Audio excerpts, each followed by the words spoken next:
Well done, Suresh. Please take just a moment to write down a comment for Suresh. I would like to share with you a few more thoughts as it regards elevator safety. I was a little surprised when Suresh gave his speech. I personally didn't pick up on any elevator safety tips in his speech, but perhaps he ran out of time and just didn't have enough time to share it with us. You might be asking yourself, Jim, I acknowledge that elevator safety is a critical issue, but I've got a busy life. I've got a complex life. I've got a lot of things going on in my life. How big of a problem is elevator safety? As you're trying to evaluate whether or not this is something that you should actually take action on. Take it from me. If you haven't been spending time on elevator safety, you need to start spending time on elevator safety. The US government actually has some very interesting statistics. Incidences involving elevators and escalators kill about 5 million. 30 very unlucky people a year. A year, okay. And they seriously injure about 17,000 people each year in the United States, according to data provided by the U.S. Bureau of Labor Statistics and apparently elevator safety. The Consumer Product Safety Commission also chimed in. Elevators cause almost 90% of the deaths, which apparently means 30% comes from escalators, and 60% of the serious injuries.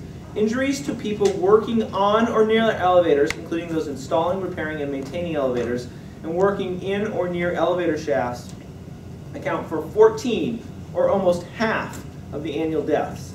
Half of the deaths of workers working in or near elevator shafts were due to falls into the shaft. Incidences where workers were caught in between moving parts of the elevator and escalators, or in elevators or platforms that collapse or are struck by elevators or counterweights, are also numerous.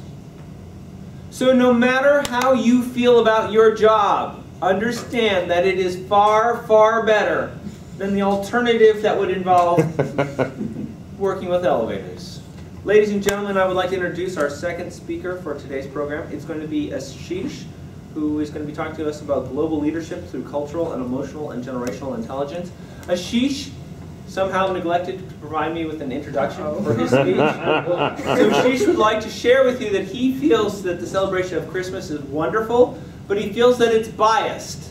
He feels that Santa Claus being represented as being an elderly individual really takes a great deal away from middle-aged people.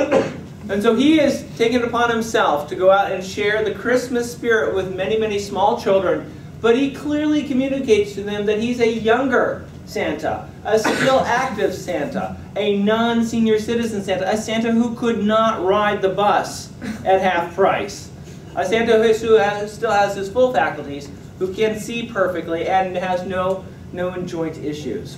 Ladies and gentlemen, won't you please welcome Ashish as he gives us speech number 9, Global Leadership Through Cultural, Emotional, and Generational Intelligence. Thank you, Dr.